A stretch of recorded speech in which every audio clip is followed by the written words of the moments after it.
Hello again, Gills fans. Welcome back to the latest episode of Gills in the Blood TV. It is match day review show time as myself and regular co-host Reese look back on Saturday's narrow 2-1 defeat at the Eco Power Stadium at the hands of Ben Close single-handedly.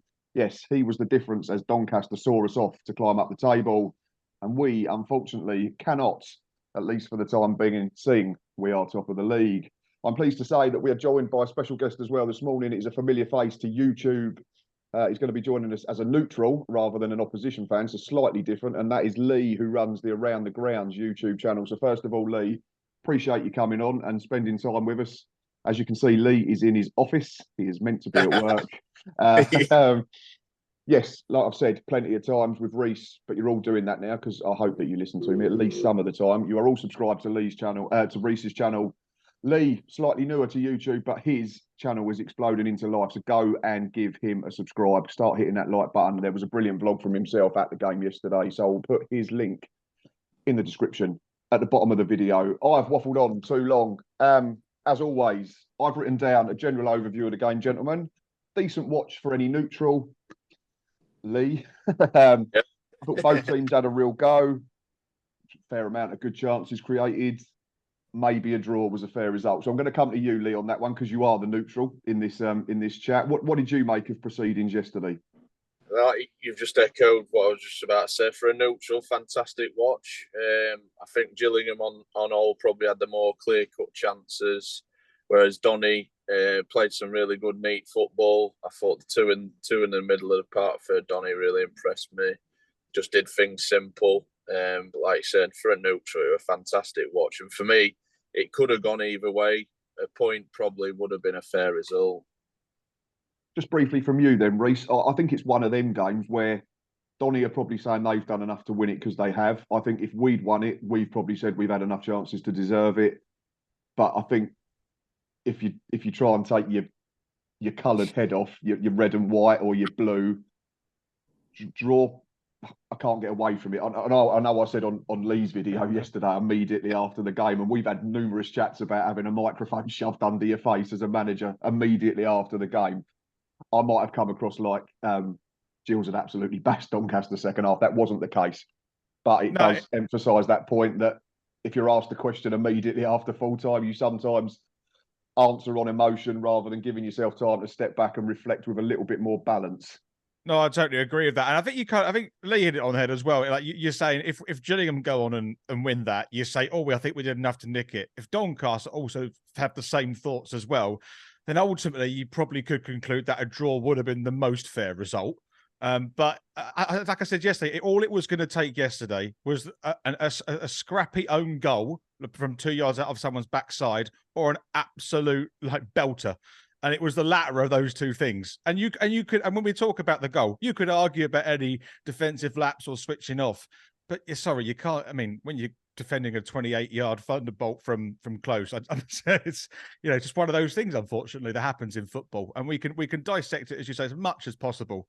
But I think it was either going to be a draw or an absolute crazy goal, and it was the latter, unfortunately. And we're on the wrong side of that.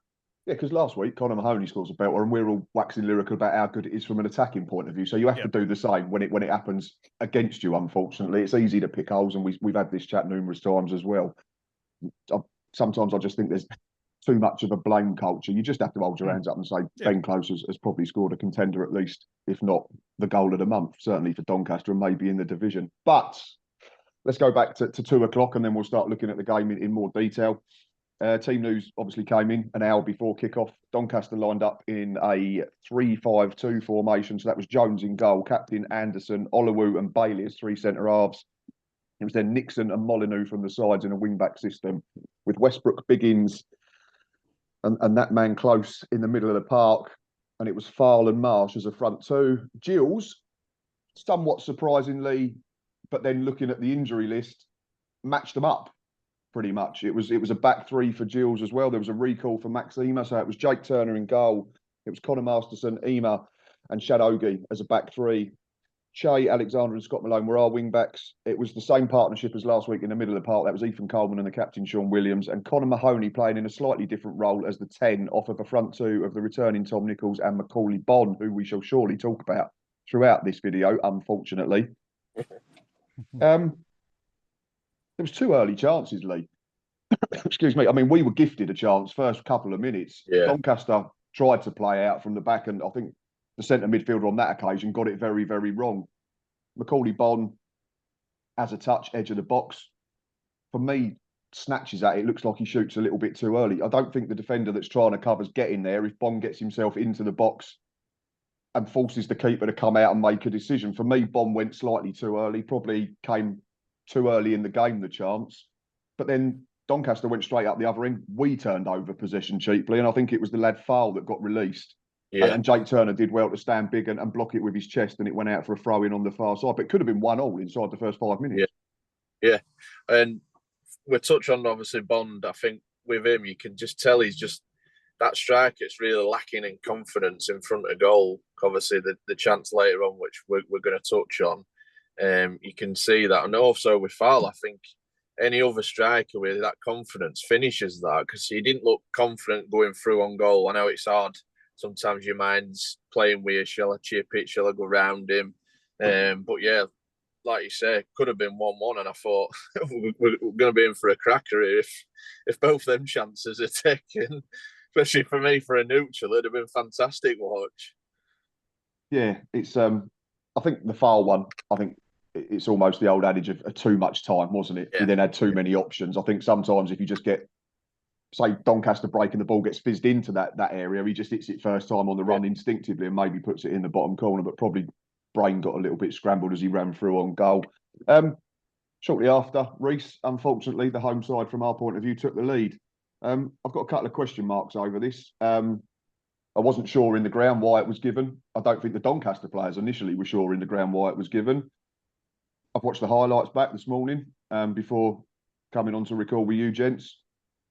I'm still not convinced that Max Eamer's got enough contact on it for it to be deemed a deliberate back pass. I'd say there's as much contact from Fowl, I think it is again, who's chasing down on the back of Max Eamer to push him off balance, to say that if potentially it should have been a free kick to Gillingham. What was your thoughts on it? I've not seen a view that's conclusive, unfortunately, so I'm going to put this one on you. Yeah, fair enough. Well, interesting. So when I saw it, I genuinely couldn't work out what had happened. All I knew, the ref would give an indirect free kick. So it's one of two things: either a pass back or obstruction in that context.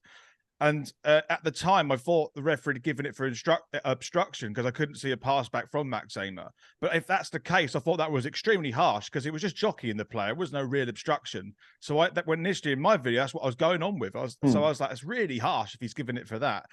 And then a little bit later, they showed a replay of it, and it looked like he did get the minor of touches to get it back to Jake Turner. But again, I don't know if the law is absolute in that sense, and I can see why the referee's given it. If it's 100% a pass back and he touched it, then fine. But if it's, it's one of those things. But I think you make a really good point here. It's quite compelling. He was under a lot of pressure from Fowl, which probably, dictated his decision to try and actually hold him off, and then was off balance, and then as a result touched the ball back to Jake Turner. But if the referee's obviously seen that as an attempted pass back and Jake Turner's picked it up, and if the ref sees it as that, he's going to give it, unfortunately. And I think that's, I don't think I give the concession to the referee in the sense that it happened so quickly and he has to make that decision. But I don't, you know what? I think most of the time, not many referees would give that one. It was an unusual one, actually, I have to say. And unfortunately, as we know what happened afterwards, I felt a little bit hard done by that one. But I actually want to talk about the free kick itself as well. That's fine. We'll get to that. I just want to ask you as well, Lee. What was your thoughts? I know you were far side of the ground as from where, like, similar to us, we was in the corner away from where it happened. But excuse me, Reece makes the point that Eamer's under pressure. The referee's had to make a snap decision. But my point would be then if the referee's not sure, there then becomes a degree of guessing, which isn't the right way to referee a football match. Surely, I thought there was only, if there was contact, it came because Fowl pushed Max Eamer onto the ball rather than Max Eamer was trying to give it back to the keeper. Yeah, 100%. A couple of points on this. He definitely got the touch, obviously, slightest a touch, but I think that only come because the defender did shove him. I mean, I were looking more to see if he was going to pass it back to the keeper because he looked a bit like he was trying to shield it and keeper, like, he obviously wanted him to come and claim it type thing.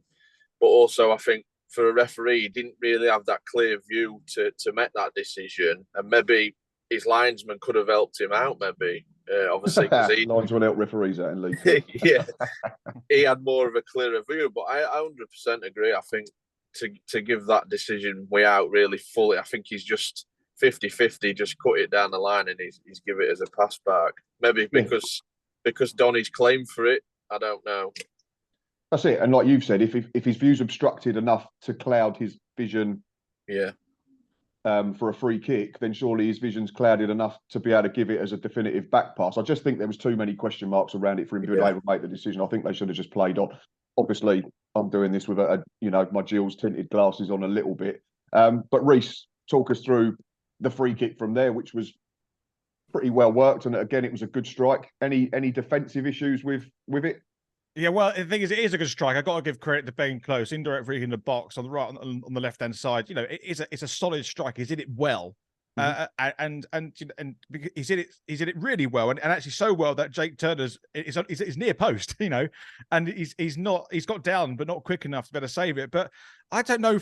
Maybe people in the ground might have a better view, but from my angle, the wall just completely disintegrated on Jake Turner's right hand side, leaving it completely open. It looked like to me, and I thought, that's not, I know it's an indirect free kick, and in terms of closing down, you try and get to the ball, but it just looked like the right-hand side of the wall from a Gills perspective, it just like flung apart and left quite a lot of gaps as everyone tried to just go towards the ball. It just left holes everywhere, and Ben Close just found one of the gaps and absolutely wellied it in the bottom left-hand corner. And because of that, Jake Turner's vision is interrupted as well, and that's probably why he's got down a little bit too late to that one as well. I just thought the wall didn't do its job, and it could have been a little bit better. From my TV perspective, that is. Yeah, that was going to be my point, because at the time, again, same as Lee, it was a difficult angle to see what the wall's doing from where we were sat in the ground. But having watched the highlights this morning, I think Macaulay Bond sort of stays still but jumps up for the one that goes over the wall. And then I think Mahoney, Williams, and there's one other in there. I can't remember who exactly. But instead of running together to block it, to keep the wall tight, they split, and two jump, one doesn't, and that's where Ben Close has taken his chance and gone underneath. I suppose League Two, we're not privy to draft excluders just yet, are we, Lee? Like in the razzmatazz of the Premier League, where you get some geezer laying on the floor looking at his own goal. Yeah, and that's it. And obviously, if the wall's not stuck together, they're all doing different things. It makes it difficult for a keeper. Obviously, it's fizzed in. I always sometimes wonder why a lot of players always try and get that dip and over, whereas that drill, if that happens, it always makes it difficult for a keeper, because they're just seeing it too late, and he's hit it that hard. He's not going to stop it. And I also think Turner might think that he's going to try and bend it far corner. So Turner's weight might already be going one way, and then it's even more difficult to get back down with your right hand. So nitpicking a little bit, I think. But again, give credit to Doncaster and give credit to Ben Close, who certainly had his eye in from distance on numerous occasions. I thought after that, though, credit to Gills. They adjusted to the system that they've not played this season, and I thought we grew into the game and we started creating chances. I think the first one was, I'll put half chance. I think Shadogi was getting on with the ball, and he managed to create an overlap with Scott Malone, who tucked inside. I think the ball got played into Macaulay Bond, who did that part of the game very well. He managed to hold off his centre half and laid it off to Connor Mahoney, and we was right behind it from the far end, and that was definitely on target.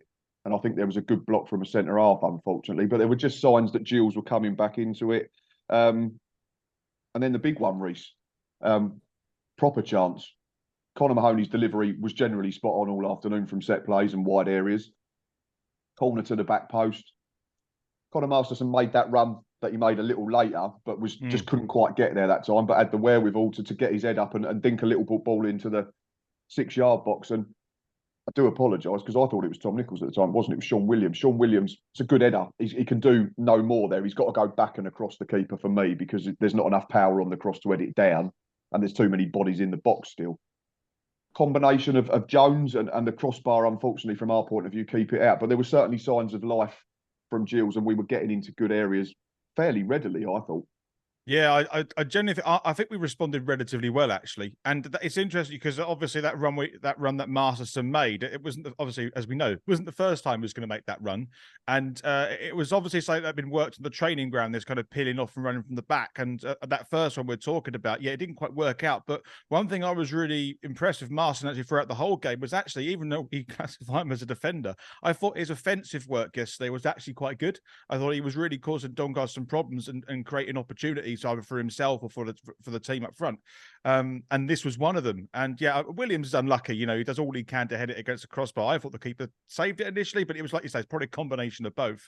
But yeah, I think after the goal, we played some decent football, and I have to say, Malone again, fantastic deliveries into the box throughout the whole game. I thought it's good to see him getting forward and creating those chances and trying to make some dangerous plays moving forward in the final third. And yeah, but that one from Mars, I think it was on the 22nd minute that when he put it across and Williams had it against the crossbar.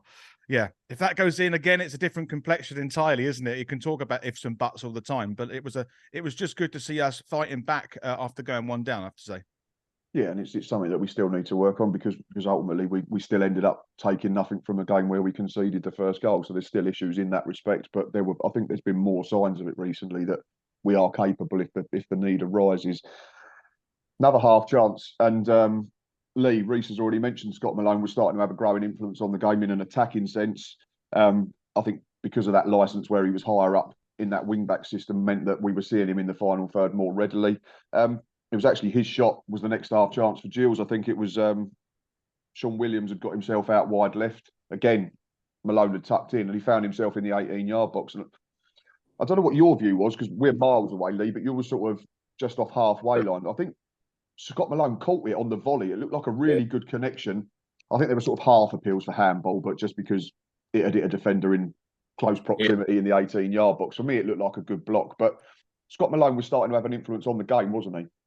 He was, yeah. And for me, I think he's a really key player for you because obviously I've watched him at his time at Millwall. He does like to venture forward, and he's really key player. Fantastic link-up play, and he always looks to really cause problems for the fullbacks. And like you said, that shot, I couldn't really see if it were handball or not. I've not watched the highlights back, but I'd like to know if it anyone where it would go in because he really caught it quite sweet to be honest to you. So yeah, he was causing all sorts of problems for Donny, I thought. Yeah, same as the Mahoney one. I think if the defender's not there, the keeper's going to be fully extended and struggling to keep it out. But ifs and buts and all that type of thing, unfortunately. It was Malone again, Reece, shortly afterwards. I've written down half chance again for the Gills. It did seem that there was a spell of pressure building up to the goal that was quite relentless. It looked like Doncaster sort of almost sat in and said, we'll try and get to half time now, potentially. Or maybe we was just good at pressing them back and forcing them to defend their box. But Coleman this time found himself out on the left and managed to dig out a cross.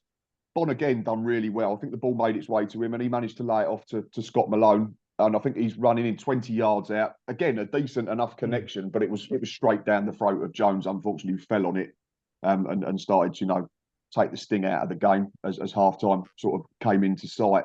But yeah, another chance.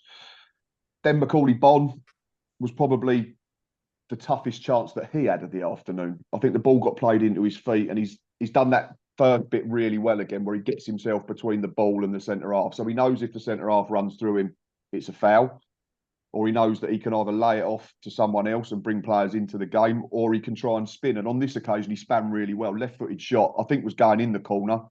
Jones, I think, got down and sort of fumbled it and grabbed it at the second attempt. But that was probably Bon's trickiest opportunity of the afternoon. But again, we're sitting here and probably saying he's done plenty right. But unfortunately, the biggest thing as a centre forward is he's not done the most important part of the game, and that's stick the ball in the back of the net. Yeah, is it? So one of the things I was going to say it's more late in the show, but actually I was saying that I thought Bonds yesterday, like I mentioned in one of my tweets, that he didn't have his shooting boots on, but that doesn't mean to say that he wasn't getting in the right positions. And I think he had an impact on the game, and he was trying. He was either laying off, getting the space to take a shot for himself. I think he was being relatively creative. But unfortunately, like it would do all the hard work, get into good positions, but then sort of the execution of the final bit, the shot, it was like a duff shot in golf, wasn't it? It was almost like it just wasn't quite there. The first one, definitely, yeah. When in the first couple of Yeah. minutes, it's like you're trying to drive it and you topped it off the tee, and it sort of scuttled 100 yards along the fairway rather than sort of going airborne. Yeah. But all my shots do that when I try and play golf, to be fair. Not But 100 yards, just along the floor. but that's it's a really good description, because that's how I felt Bond's game was yesterday when he was executing his final play. And people would say, well, that's what he's paid to do. Yes, he is paid to do that, but actually let's not negate from the fact that actually a lot of his game as a player, his role is also to create chances. And actually he was very fluid up front. He was trying to create opportunities. He's in the right places as well. It's just that final bit just wasn't there for him yesterday. So and ultimately I would argue to say that kind of cost us a couple of goals. I would argue at least one goal. Unfortunately, yeah, I'd say it probably cost us a point, I think. Yeah. What was your thoughts, Lee, as a neutral? Because I've seen comments on our Facebook page and on Twitter and that type of, or X or whatever it's called now, saying he's a waste of money, he's lazy, shouldn't be starting. I don't buy into that, because, like Reese said, there's plenty that he's doing really well. Yeah. Sod just can't buy a goal at the moment. Yesterday was probably his best opportunity in terms of consistent chances in good areas. But what did you make of Bond's overall performance? I thought it was just lacking that goal yesterday. I think what he does well is them flick-ons. He gets about, puts himself about. I wouldn't say he's lazy, 100% not. And like I said, really impressed me. He does win them flick-ons. I think that partnership isn't there. So he's doing the flick on and no one's really reacting type thing. But work rate, I think he just needs a goal, and I think he's going to hit the ground running. Yesterday, it just didn't fall to him. And that's a striker that just not got the confidence at the moment. You can tell that. Yeah, you do need just one to bounce off him, and yeah, maybe one should have bounced off him second half, and we'll get to that in a little while. Yeah. But shortly after, equaliser, and I don't think anyone in the ground can disagree that we deserve to go in at the break level based on the whole of the first half. That run Conor Masterson made from that Conor Mahoney corner that we've already mentioned, that delivery to the back, it was almost similar to the George Lapsley goal, Reece, I thought, against Morecambe. It was just that Masterson was the one that was drifting off to the back post this time. It's a brilliant header. He's got loads to do, even when he gets there, because he sort of makes a half run from sort of, I think he starts sort of in between the penalty spot and the edge of the box centrally. He then makes a dart to go far post, stops, of course, defender stops, and then Masterson's gone. And from there, you can't catch him. Peels off to that back post again. That's, again, similar to the Sean Williams header. That's the only place he can head that to score, isn't he? He's got the other option is to go back into the danger area. But the only place he can head that to score himself is back up and over the keeper into that far top corner, because he's still got to evade someone on the line. I thought it was a superb header. It's a fantastic header. It really is. And he has to do a lot there, and it happens so quickly. He peels off his man really quickly. And this is what I say. Well, he's done it once before. And Doncaster, if you're looking at if they want to pick holes in their defence, you could argue, well, Gillingham have done this move before. Why aren't the defenders alert to it? That you could argue that side. Yep. But let's not take away from the fact that Marston's made a fantastic run again. He's gambled to take that move again, and he's got himself into the perfect position to head that back across. And he's got, he has a lot to do. You could just head it play the safe game and head it back across the 6-yard box and hope it bounces in somehow. But actually, he's gone for goal, and I don't think he's put much power behind it. He's just used the power of the corner and just guided it like back into that left-hand side. And like you say, he's got a goalkeeper. I think there's a few Seared players. It floats over and hits the left side of the net, and it's a beautiful header. It really is, and it's one of those where you say if that happens in the Prem, people will be talking about that for a while, because it's a really good header and a great goal from Masterson. And also big credit to Conor Mahoney, because that delivery's got to be right on the money there as well to pick him out. And he picked him out 2 or 3 times with exactly the same ball. Shortly after that, I think Doncaster got a corner. We defended it. I think Jake Turner come out, punched it clear. Referee blew for half time. We could all settle down, take a breather for 15 minutes. I'm going to come to you, Lee, for this one again as the neutral perspective, and just say, at the break, how did you see the second half panning out? Did you think that Gills being top of the league would go on and take control of the game, or did you think that the Doncaster home crowd would help them out? Obviously, we know they've not had a great start to the season, but they were coming off the back of back-to-back wins in all competitions. So it set it up for another intriguing 45 minutes. But what was your thoughts at the interval? Was you thinking, right, we might see Gills go through the gears now? Because I know we were talking with Dan at half time on Twitter, and that was his concern, that he thought Gills had more to go through, more gears to go through, and could go on and win the football match. 100%, and I think we both echoed that Gills definitely had more gears to go. You've commented on it before. I think you've still got that level to go. It's the old cliche, scoring before half time as well. I thought personally, sat there as a neutral, I thought there was always going to be one winner, because I thought it might knock Donny's confidence, and you've come out obviously second half with that experience. Obviously being top of the league, you've obviously got points on the board, and Donny with only one win on board. I thought they'd have just gone back up, but I think credit to them coming out second half. It were not what I expected, to be fair. Yeah, no. Again, you've got to give praise to Doncaster, and I will do that in due course. But I actually thought the first 15 minutes of the second half race was quite quiet. It was probably the quietest period of the entire game in terms of lack of chances created. All I've written down is 45 to 60 minutes event free, booking free from Coleman for delaying a free kick, which debatable. I mean, he barely moved towards the ball, but letter of the law again, I suppose. At least he was doing it for both sides, because I think there was a booking for Biggins in the first half for a similar thing, and I think Joe Ironside got one later on. So at least the referee was doing it for both sides. It's all right, sun's just gone in here. Blimey, O'Reilly. And Gills made a change. Tom Nichols got through an hour. Didn't quite look at it for me. Was replaced by Ashley Naderson, so it was a straight swap. There was no change to the system. Then there was another big chance for Gills. Scott Malone, that we'd already mentioned, first half was growing into the game, pinched possession brilliantly just over halfway, galloped down that left-hand side with that long stride that he's got. I've said hundreds of times, he's very tall for a left-back. He's rangy, gangly. Got away from his man comfortably. It's a great ball to the back post. Conor Masterson does two things in this phase of play, and he does the first bit really badly. He has a proper touch. He probably slams it in and we go 2-1 up, because he was not picked up, and he was, 4 yards out? And it wasn't like he was on a tight angle. I think any sort of shot goes past or through the keeper from that range. Again, though, he has the awareness to recover from the poor touch. And similar to the chance for Sean Williams in the first half, dinks that ball back into the 6-yard box. And it just sits up for Macaulay Bonne. And I think the away end sort of collectively held its breath. And you thought, this is the moment. But unfortunately, Bonne leans back and blazes it over the bar from about 6-7 yards. And it was another chance that had come and gone. And I remember sitting next to Ava in the ground. I said, it's coming. We will get one. And I'd said that against Harrogate the other week as well. It just felt at the time that Gills were going to score a second goal.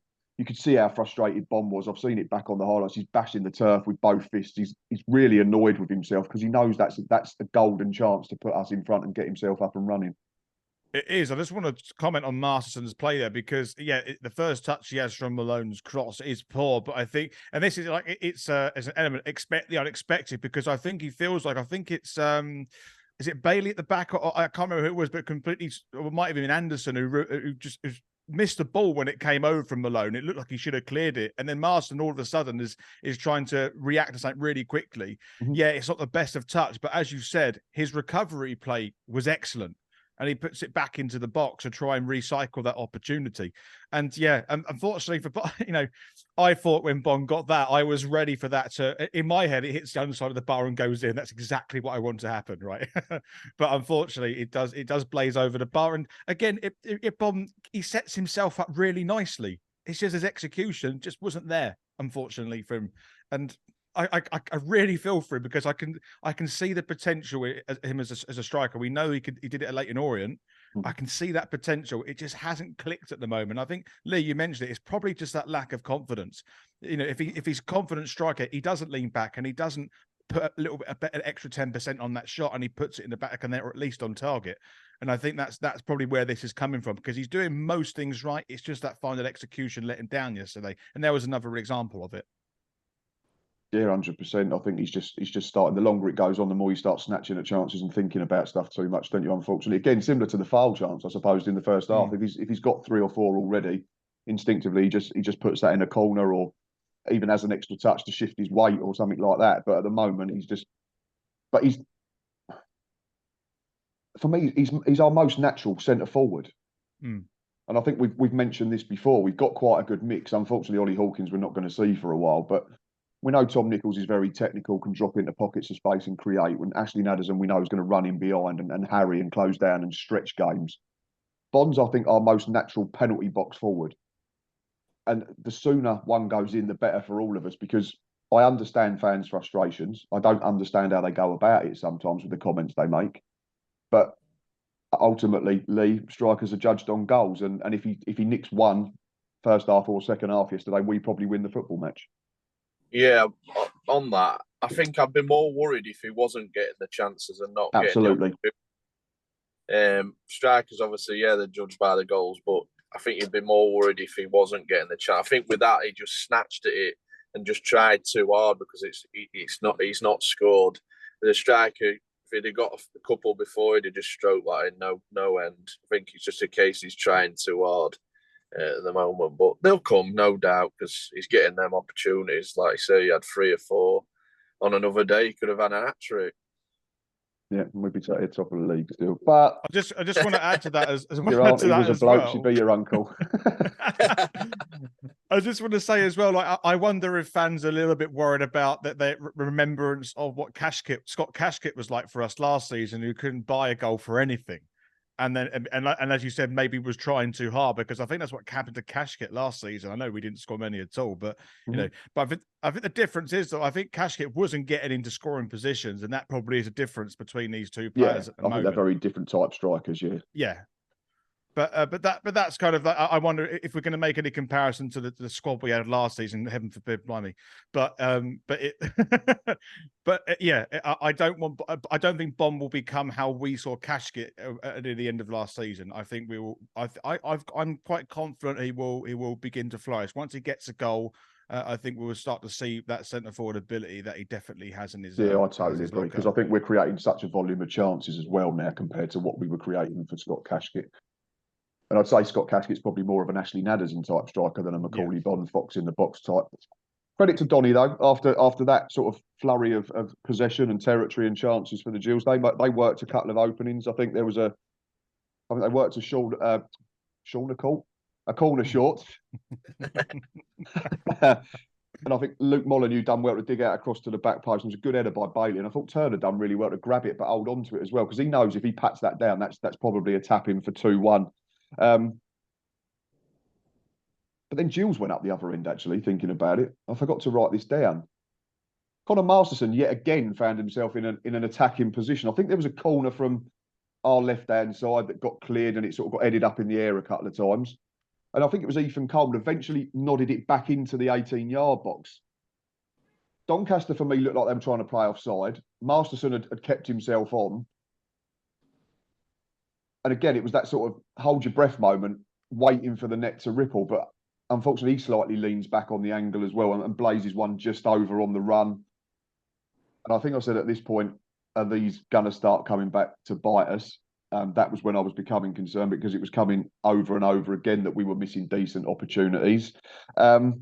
We then made a change. I think Sean Williams was sacrificed for Robbie McKenzie, I think, for more legs in the middle of the park. I think it could have been either. Ethan Coleman was on a booking by then, so you could have protected him from potentially getting another dismissal. Then there was another chance for Doncaster. I think ball got played into Ben Close, about sort of 25 yards out left of centre. I tried to go one far corner. I think Twitter have described it as a brilliant save. I'm not sure it's a brilliant save. There's a lot of artistic license on that, like radio commentary. But Turner gets down with a big left hand and makes a good stop nonetheless. And we didn't learn our lesson, and we'll have to talk about that shortly. But yeah, it was becoming a game that was very much ebb and flow, Lee, wasn't it? Gills were having like a phase of play, getting into good areas. Donny were then coming back. It was almost like sort of middleweight boxing match. Like, no one was willing to take a backward step. People just kept walking. They were getting punched. They were getting it on the chin, but they were still swinging. And it was two sides that were still desperately trying to win the football match at that point. Yeah, I think for me, I had the popcorn out at that point. I thought it could have gone either way as a neutral. Like you said, chances either end. I think the close effort, yeah, keeper makes the save. I think he has to. It's not nothing special. It's not he's not had to really stretch for it. It's just one of them where he's parried away. Yep. But a cracking effort, no doubt. And it was similar to his goal, really, that sort of range, wasn't it? But just a little bit further out. Sorry, Lee's signal's going now, people. We're going to have to cut Lee off, unfortunately. He's talking about... Carry on. I thought it was there.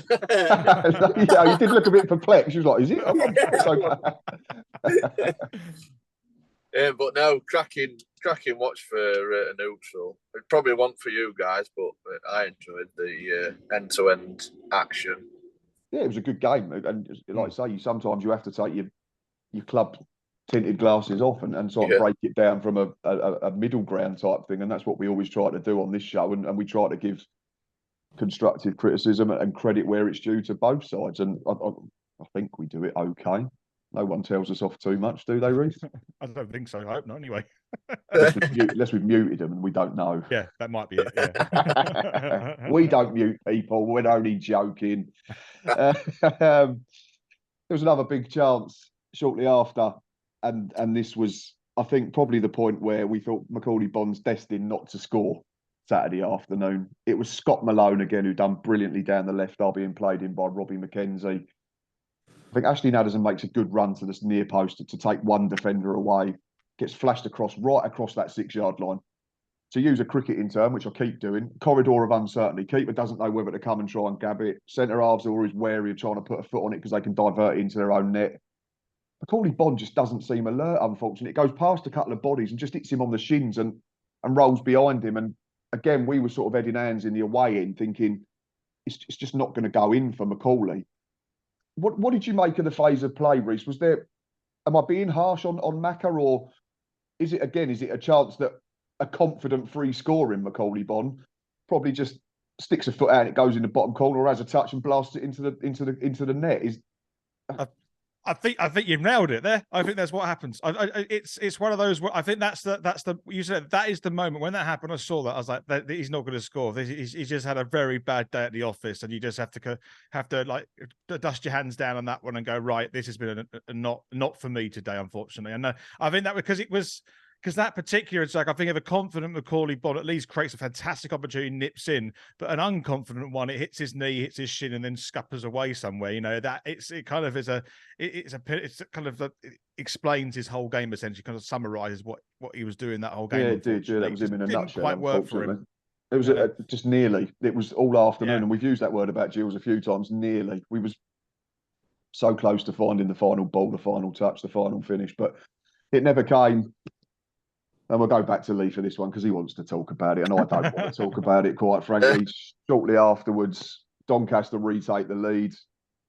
We can pick holes from our point of view again. The throw-in gets taken. No one gets close to close.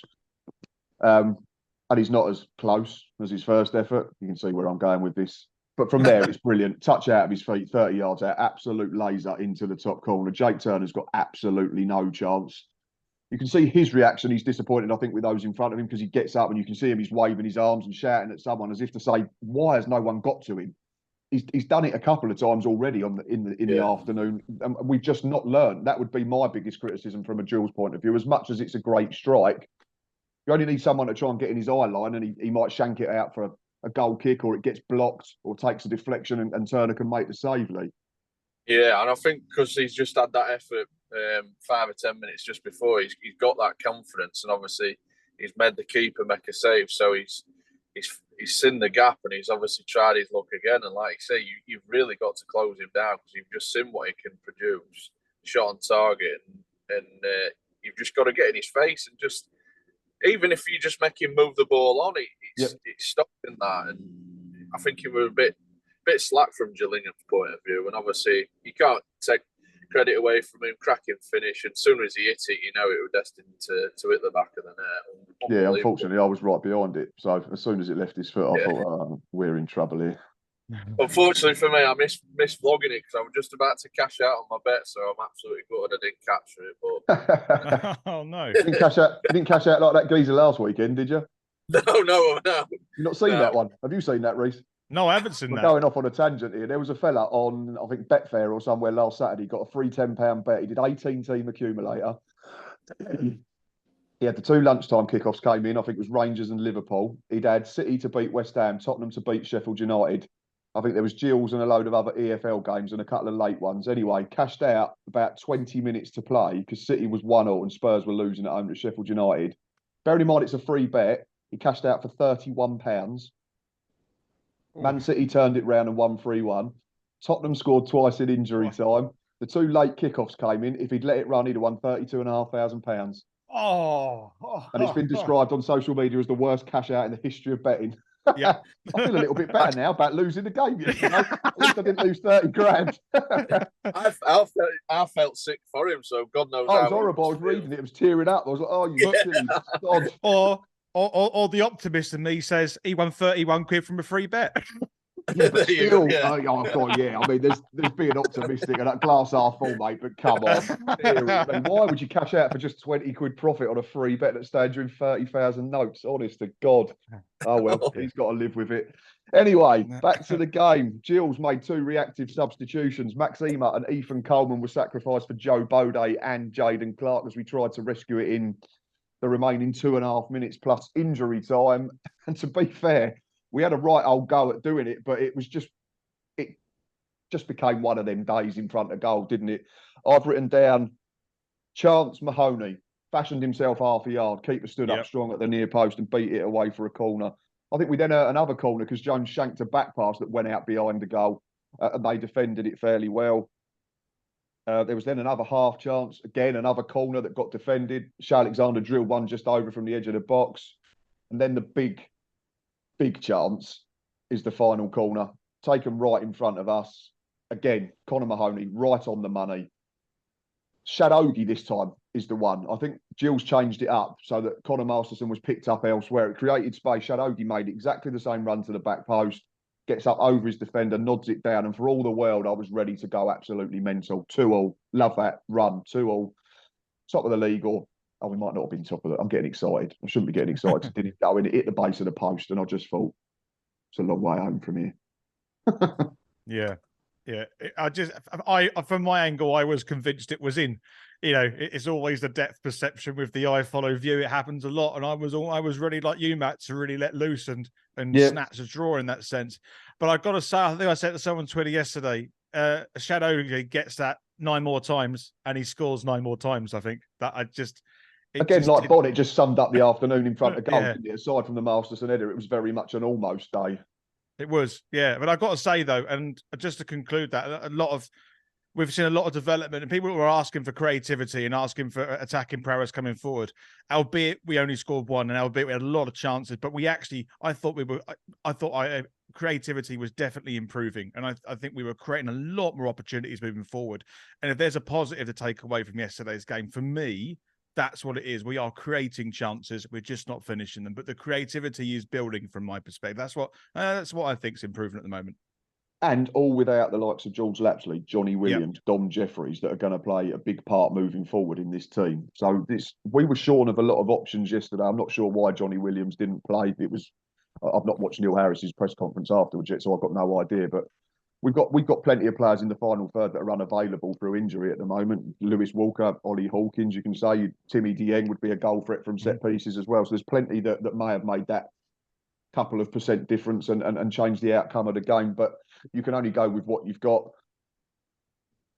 There was the usual stuff on social media Saturday evening from the usual suspects that we don't see from radio silence when we win football matches. But as soon as we lose, it's Neil Harris is this and Neil Harris is that.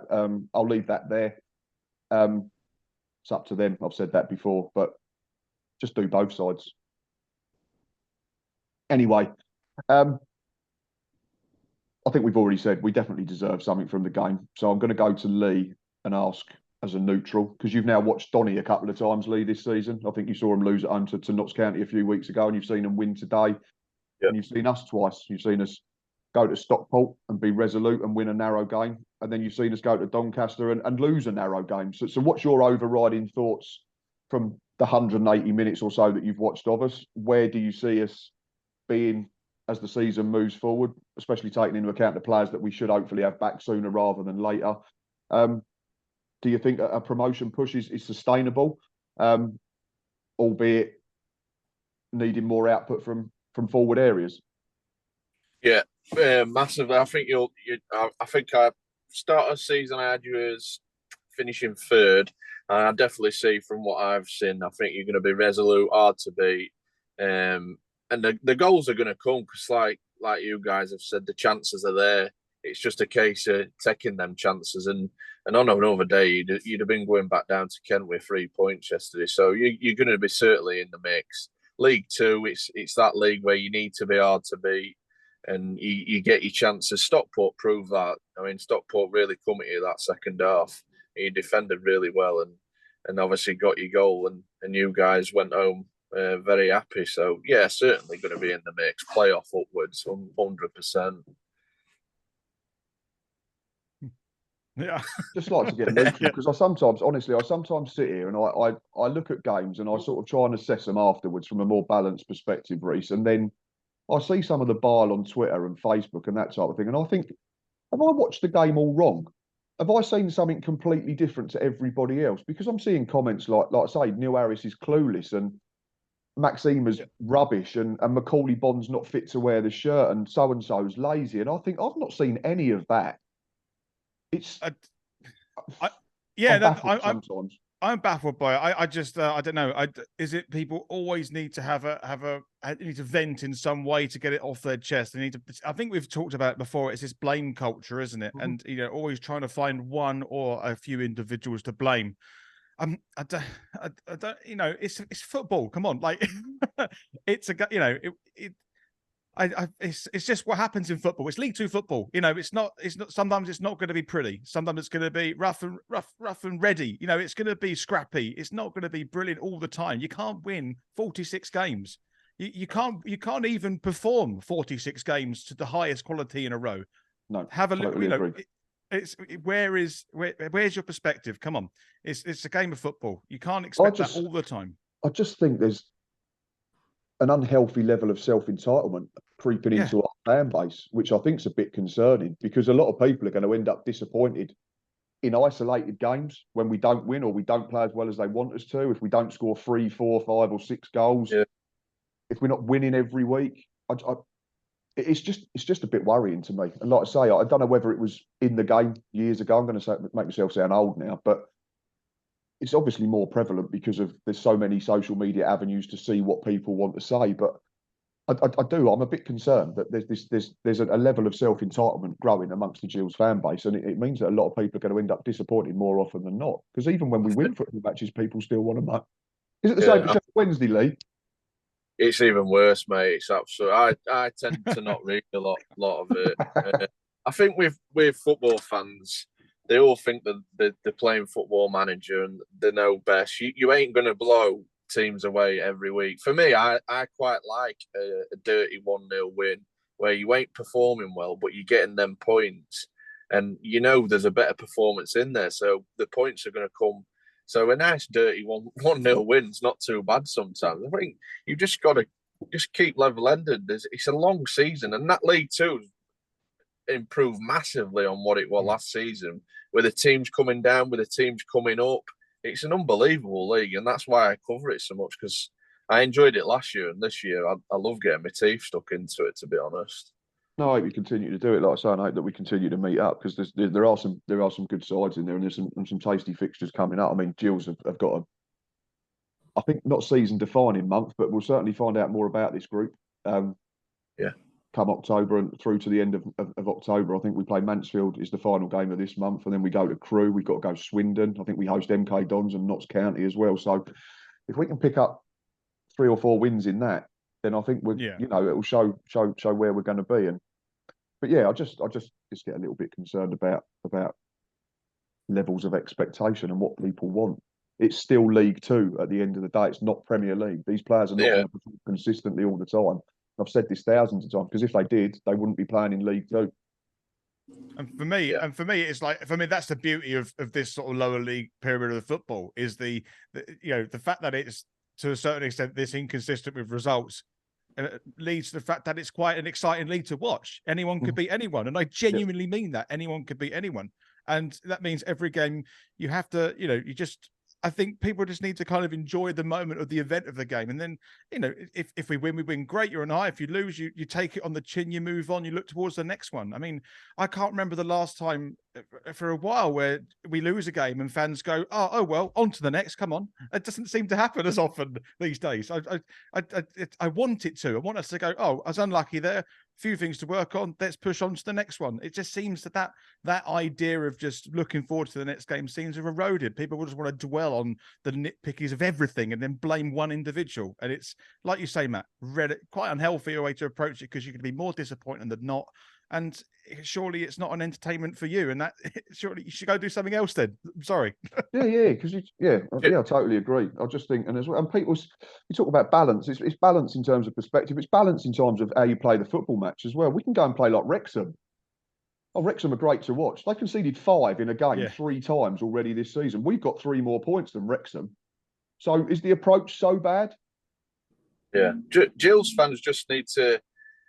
I'm going to touch on my club Wednesday. Just enjoy the ride, because look at us last year. We were up the top. Yeah, we tailed off, but we got promotion. Just enjoy the ride, because you just don't know what's around the corner. And obviously this season, my team are absolute shambles on the pitch and off the pitch. So just enjoy the ride, because it is fantastic when you get your eyes, because you get more lows.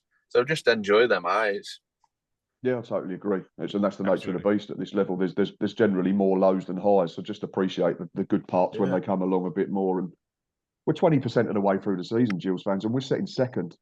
Anyone I think was in the bottom 2, honestly. It's unfathomable. But gents, as always, it's been really good. I really appreciate your time. Like I say, it's the weekend. Lee's working.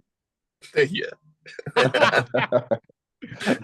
So no, I do appreciate it. Like I've already said, you're all subscribed to Reese's channel. Please go and subscribe to Lee's channel, because there's some brilliant stuff on there. Even recommended indirectly a nice lunch for me at Doncaster yesterday, which was that was unreal, to be fair. If you ever go to Doncaster again, it's the salt and pepper, sweet chili, chicken, loaded fries with jalapenos and red chilies and a spring onion. £7.50. Be the best £7.50 you ever spend. And it sort of numbed the pain a little bit of Ben Close scoring a winner. 3 minutes from time, 300 miles from home. I've just got one more thing to say before we wrap this episode up, and that's firstly, it's been a tough week for football, for Gills, in terms of losing one of their own. Kane and O'Dell was 28. We also had a minute's applause at the game for Maddie Cusack, Sheffield United ladies footballer, who sadly passed away in the week as well. And Doncaster did brilliantly. Lee paid tribute to Kanan on his channel. I'm again paying tribute to Kanan now. And Doncaster paid tribute to Kanan and Maddie as well, brilliantly. So I want to thank 18 Dapper, or Dan as he's better known, coming on the preview show as he did on Thursday, and then sorting out the tribute and the 28th minute applause for Kanan. That was brilliantly received from our fans. So a big heartfelt thanks. I just want to touch on mental health, because it's something that's been prevalent this week, certainly around the fan that we've lost. I'm not sure the details of Maddie's death have been disclosed, but mental health's around all the time, in women and in men. But surely it has to apply to everything. We can sit here and we can talk about mental health, and we can sit here and we can say, check on your mates, phone your friends, make sure they're doing okay. But that applies to football players and football managers and football coaches up and down the country as well, because they're still humans like us. So I don't think we should differentiate between the two. So don't check on your friends, and make sure that, do check on your friends, of course.